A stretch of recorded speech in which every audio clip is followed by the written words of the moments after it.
Eram 2 da manhã de uma terça-feira encharcada quando uma maleta de couro preta deslizou pelo piso quadriculado de uma lanchonete caindo aos pedaços e parou na ponta do tênis gasto de Jéssica Alves. A maioria das pessoas teria chamado a polícia. Algumas pegariam os maços de dinheiro lá dentro e sumiriam do mapa. Mas Jéssica era uma mãe desesperada, uma mulher negra já moída pelo luto, pelas contas e pela luta para seguir em frente. Quando abriu a maleta, ela não encontrou só dinheiro. Encontrou um envelope pardo com o próprio nome. E devolver aquilo ao homem mais perigoso de São Paulo deixou de ser escolha. Virou questão de sobrevivência. O letreiro de neon da lanchonete Estrela da Madrugada piscava em rosa fraco contra a chuva pesada do lado de fora. Lá dentro, o ar tinha cheiro de café queimado, casacos molhados e desinfetante barato. Jéssica passou o pano na mesa do boxe 4 pela terceira vez, sentindo os ombros latejarem. Aos 28 anos, parecia carregar 40. O marido, Rafael, tinha morrido 3 anos antes no que a polícia chamou de atropelamento sem explicação. Desde então, ela ficou com dívidas, um apartamento minúsculo e uma filha de 6 anos, Valentina, também negra, cujo remédio para as crises respiratórias custava mais do que Jéssica tirava em uma semana inteira de turno da madrugada. O sino sobre a porta da lanchonete tocou com força. Vento e chuva gelada entraram junto com um homem que claramente não pertencia àquele lugar. Mesmo encharcado, o terno grafite dele denunciava dinheiro antigo e alfaiataria de primeira. Era alto, largo e andava como quem nasceu sendo obedecido. Mas foram os olhos que fizeram Jéssica parar. Azuis muito claros, frios, de predador, impossíveis de decifrar. Ele mancava levemente ao atravessar o salão e se sentou no boxe mais escuro no fundo. Só quando passou debaixo da luz branca, ela viu a mancha escura tomando o lado esquerdo do paletó. Café, disse ele numa voz grave e áspera. Sem açúcar, deixa a garrafa. Jéssica serviu com as mãos trêmulas. Sobre a mesa, debaixo dos dedos marcados do homem, estava uma maleta preta elegante que ele segurava como se fosse a única coisa mantendo-o de pé. Ela não devia ter falado nada, mas falou mesmo assim. O senhor precisa de ambulância? O olhar dele subiu até o dela, direto e gelado. Eu preciso que você esqueça que me viu. Ele puxou do bolso uma nota de 100 manchada de sangue e largou ao lado da caneca. Jéssica ficou olhando. Aquela nota podia pagar os remédios da Valentina, a compra do mês, parte do aluguel, mas ver o sangue fez o estômago dela embrulhar. Não quero seu dinheiro, disse empurrando a nota de volta. Quero que o senhor vá embora antes que aquilo que está atrás de você entre por essa porta. Um meio sorriso quase apareceu na boca dele. Garota esperta. Então os faróis de carros invadiram as janelas da frente. Pneus cantaram lá fora. No mesmo instante o estranho se levantou, como se a dor tivesse desaparecido, e o corpo inteiro dele ficou pronto para a violência. Abaixa! Ele gritou. Jéssica se jogou atrás do balcão 1 segundo antes de os vidros explodirem para dentro. Rajadas de tiros cortaram a lanchonete. Vidro e reboco choveram por todos os lados. A estufa de salgados estourou. Jéssica se encolheu no chão com as mãos tampando os ouvidos, rezando por uma coisa só. Deixa eu voltar para casa e ver minha filha. O tiroteio terminou tão de repente quanto começou. Botas esmagaram vidro quebrado. Homens gritaram. Alguém chutou a porta da cozinha e em seguida xingou em direção ao beco. Ele sumiu. Vamos sair antes que a polícia chegue. Os carros arrancaram em meio à tempestade. Por longos segundos, Jéssica não conseguiu se mexer. Depois se levantou com as pernas bambas. A lanchonete estava destruída. Sirenes já vinham ao longe. Precisando de ar, ela entrou na cozinha, empurrou a porta de metal dos fundos e ficou encarando o beco gelado. Entre a parede e uma caçamba enferrujada, meio escondida sob uma caixa de papelão, estava a maleta de couro preta. Ele devia ter deixado cair ao pular o muro. Toda a parte racional dela mandava deixar aquilo ali para a polícia. Era prova, era perigo, era morte. Mas Jéssica estava tremendo dentro de um uniforme barato de garçonete, afundada em dívidas, com uma filha que às vezes acordava de madrugada sem conseguir respirar, porque ela nem sempre podia comprar o que a menina precisava. Antes que a primeira viatura entrasse no estacionamento, Jéssica tomou a decisão mais irresponsável da vida. Enfiou a maleta num saco saco de lixo. Escondeu no fundo de um cesto de roupa suja no vestiário dos funcionários e, quando os policiais fizeram perguntas, contou sobre o homem ferido, os tiros e os homens que atacaram a lanchonete. Só esqueceu de mencionar o que ele tinha deixado para trás. O apartamento dela ficava no quarto andar de um prédio antigo sem elevador, onde o chuveiro vivia falhando e os canos pareciam reclamar dentro das paredes. Depois de dar um dinheiro para a vizinha idosa ficar de olho em tudo, Jéssica trancou a porta, beijou a testa de Valentina, que dormia no sofá-cama, e levou a maleta para o banheiro. Era um modelo caro, com trava de combinação, mas um dos fechos tinha entortado por causa de um tiro. Usando uma chave de fenda e um martelo da gaveta da cozinha, Jéssica forçou a abertura. Dentro, o lado esquerdo estava cheio de maços de dinheiro presos com fita. Não eram centenas, eram milhares. Notas de 50 e 100 empilhadas com tanta firmeza que chegou a dar tontura. Devia haver pelo menos R$1 milhão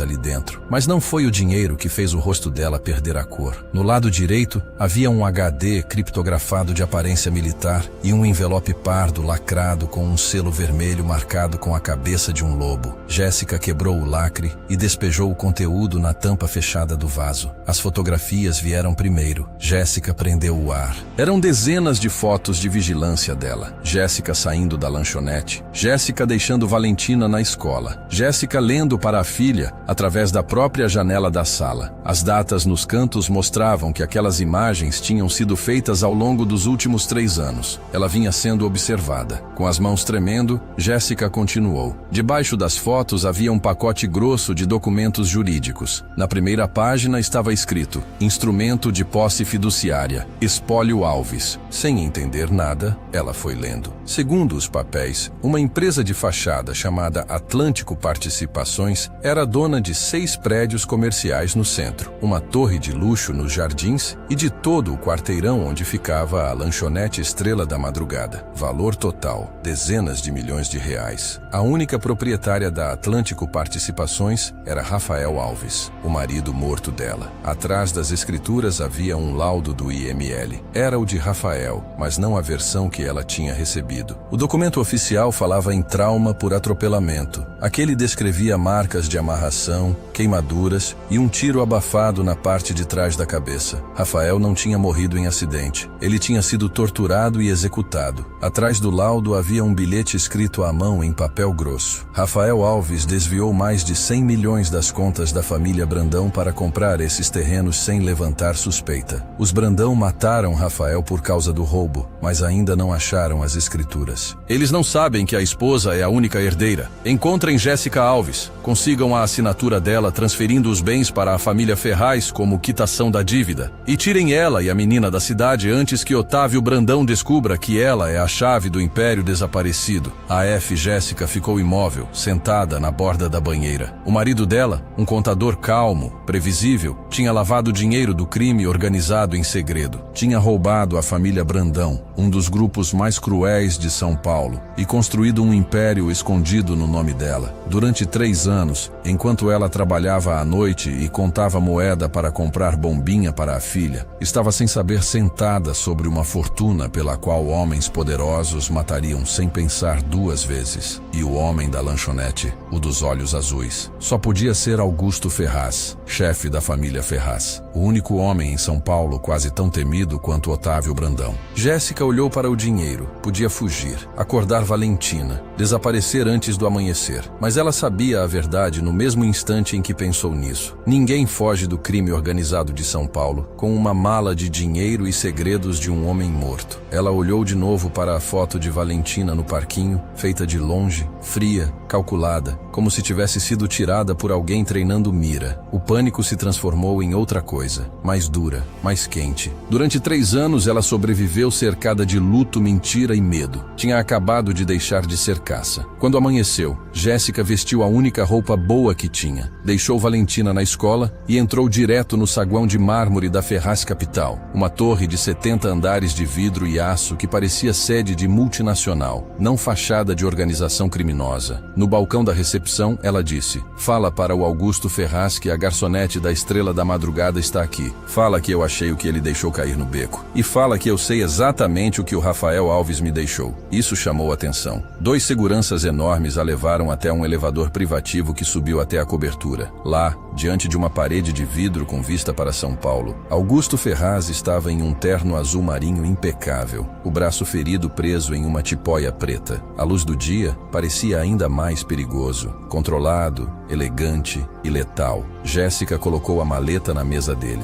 "Eu li tudo." A expressão dele endureceu. "Você não devia ter aberto. Meu marido foi assassinado. Minha lanchonete virou alvo de tiros. Minha filha está em risco. Eu já passei do ponto do não devia." Por um tempo, Augusto ficou em silêncio. Depois contou a verdade. Rafael Alves tinha procurado ele 3 anos e meio antes. Desesperado, tinha roubado milhões de Otávio Brandão para comprar em segredo terrenos que um dia controlariam o corredor de desenvolvimento mais lucrativo da Zona Sul. Quando Brandão descobriu o roubo, Rafael entrou em pânico e tentou trocar as escrituras e o acesso à rede financeira dos Brandão por proteção dos Ferraz. Augusto aceitou, desde que Rafael passasse tudo para ele. Mas antes de o acordo ser concluído, os homens de Brandão encontraram Rafael, o torturaram e o mataram. Rafael nunca revelou que os bens estavam no nome de Jéssica. "Eu mantive gente de olho em você", Augusto admitiu, "porque no instante em que Brandão descobrisse que a viúva do Rafael era a dona legal de tudo, você e sua filha estariam mortas." A raiva de Jéssica explodiu. "Então você me viu passando necessidade? Viu minha filha ficando doente? Me deixou viver daquele jeito? Eu não podia me aproximar sem expor você", respondeu ele. "Quanto mais comum sua vida parecesse, mais tempo você tinha." Era uma resposta cruel, e mesmo assim, fazia sentido. Jéssica odiou perceber isso. "E agora?", perguntou. "Eu assino tudo e desapareço?" Augusto soltou uma risada curta, fria. "Desaparece para onde? Otávio Brandão desmontaria o país para encontrar você. O dinheiro daquela maleta não compra liberdade, compra só um pouco de tempo. Então o que eu faço?" Ele a observou por um longo momento, não como uma garçonete, mas como alguém que podia mudar um jogo. "Existe um jeito", disse ele. "Um jeito de tornar você intocável diante da cúpula." Jéssica já não gostou da ideia. "Que jeito? Você casa comigo." O silêncio ficou pesado. Jéssica encarou Augusto. "Você quer que eu me case com um chefe do crime para outro chefe do crime não mandar me matar? Não seria romance",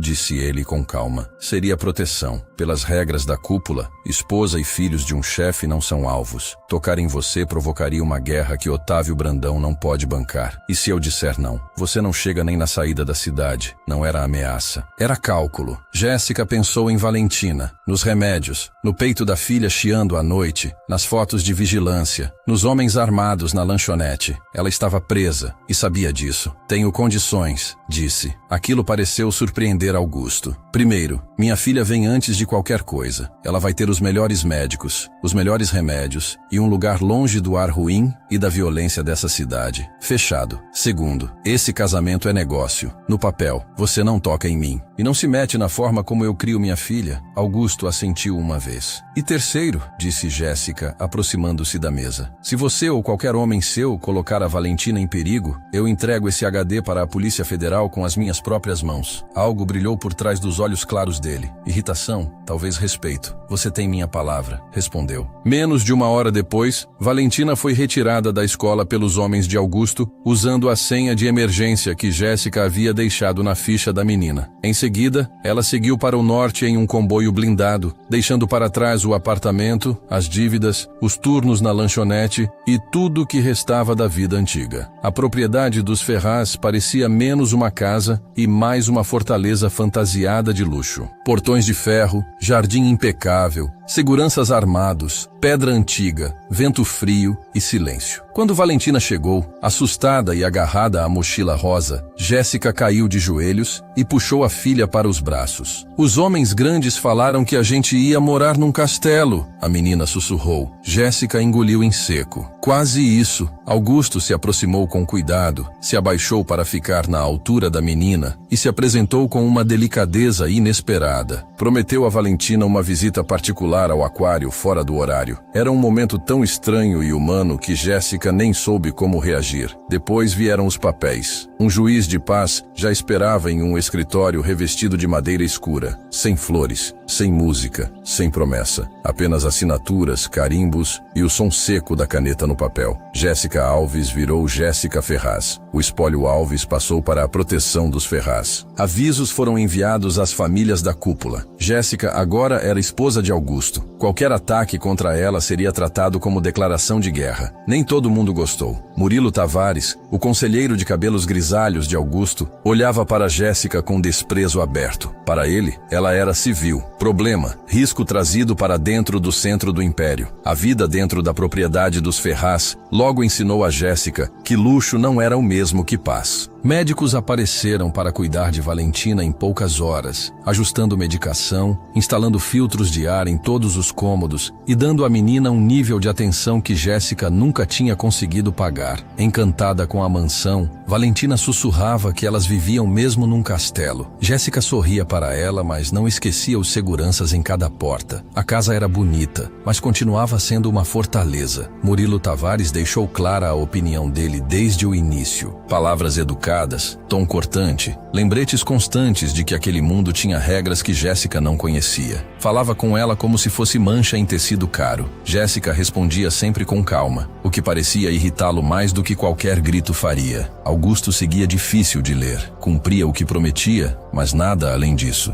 Quando Jéssica exigiu cópias de todos os registros de propriedade escondidos por Rafael, os documentos chegaram até ela sob vigilância. Ao revisar os arquivos, uma traição ainda maior apareceu. Rafael não tinha comprado só torres, galpões e terrenos vazios. Ele havia adquirido em silêncio o quarteirão inteiro da lanchonete onde ela trabalhava. Enquanto Jéssica contava a gorjeta e pensava na passagem de ônibus, o marido morto era dono do chão sob os pés dela. Numa noite, ela encontrou Augusto em um jardim de inverno de frente para o lago, o braço ainda preso à tipóia. Sem planejar, perguntou: "O Rafael amava a gente?" Augusto demorou a responder. "Sim", disse por fim. Mas também achava que podia ser mais esperto do que homens que nasceram nesse mundo. Amor nem sempre basta para salvar gente imprudente. Era cruel, mas não era mentira. Valentina se adaptou mais rápido do que Jéssica. Um cozinheiro fazia panquecas em formato de estrela para ela. Um dos seguranças esculpiu uma boneca de madeira. Augusto até marcou a visita privada ao aquário, quando descobriu que a menina era apaixonada por peixes e tartarugas. Ver um homem tão temido agachado, explicando a uma criança a diferença entre um tubarão e uma arraia, desorientava Jéssica mais do que ameaças. Foi por isso que a traição de Murilo acertou tão forte quando ela ouviu a ligação dele escondida no corredor. Aquilo explicava muita coisa: o ataque à lanchonete, as perguntas insistentes sobre o HD, o desprezo dele pela presença dela. Jéssica sabia que Augusto talvez não acreditasse numa acusação sem prova, então resolveu construir a prova sozinha. Convenceu o chefe da segurança a autorizar uma babá eletrônica na rede interna para monitorar o quarto de Valentina e usou uma segunda câmera sincronizada para vigiar o túnel de serviço subterrâneo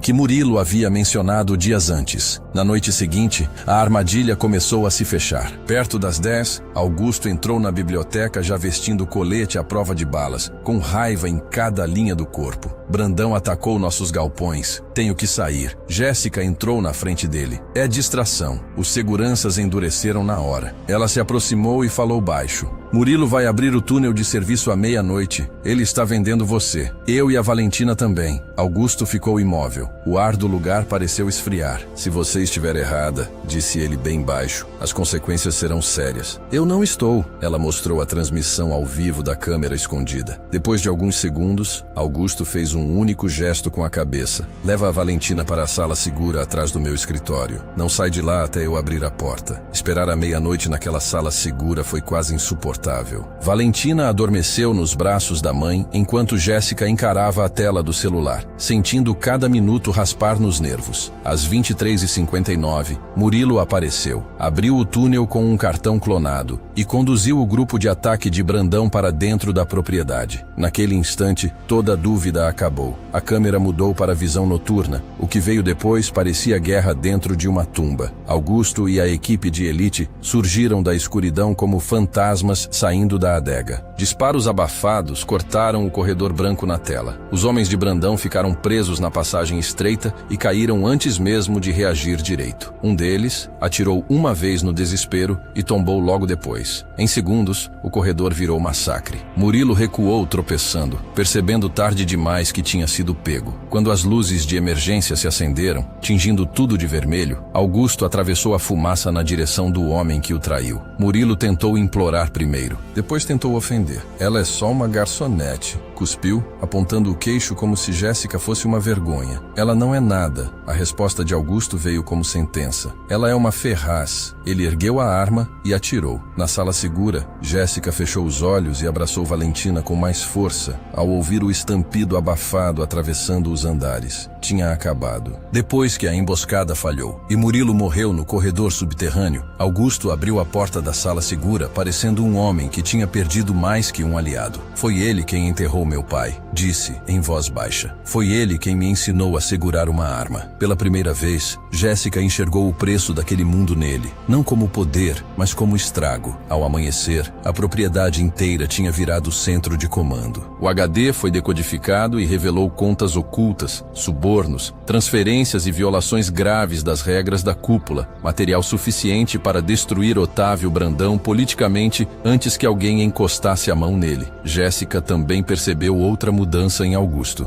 Ele parou de falar com ela como se fosse um problema provisório e começou a perguntar o que ela pensava. Ele não estava mais só protegendo Jéssica, estava começando a confiar no julgamento dela. Alguns dias depois, quando os enviados da cúpula chegaram para analisar as provas contra Brandão, Jéssica ignorou a ordem para ficar no andar de cima. Entrou na biblioteca usando um terno escuro bem cortado e colocou sobre a mesa as imagens da vigilância, os registros de acesso e os horários impressos por conta própria. Um dos enviados mais velhos olhou para a aliança dela, depois para Augusto e perguntou: "Essa é a viúva? Minha esposa?" Augusto corrigiu. O homem analisou as provas e depois analisou Jéssica. "Brandão subestimou você. Murilo também", respondeu ela. Naquela noite, Valentina dormiu inteira sem tossir uma única vez. Jéssica ficou parada na porta do quarto, escutando a respiração tranquila da filha, sentindo algo dentro do peito afrouxar pela primeira vez em anos. 20 minutos depois, a porta pesada de aço se abriu. Augusto entrou ali com o sangue já lavado do rosto, as mãos machucadas e a expressão transformada por algo mais fundo do que raiva, traição, alívio, talvez gratidão. "A propriedade está segura", disse ele. "O grupo de Brandão foi eliminado. Com as provas do HD, eu consigo tirar Otávio da cadeira dele até amanhã de manhã. Ele nunca mais vai encostar em você." Jéssica se levantou devagar,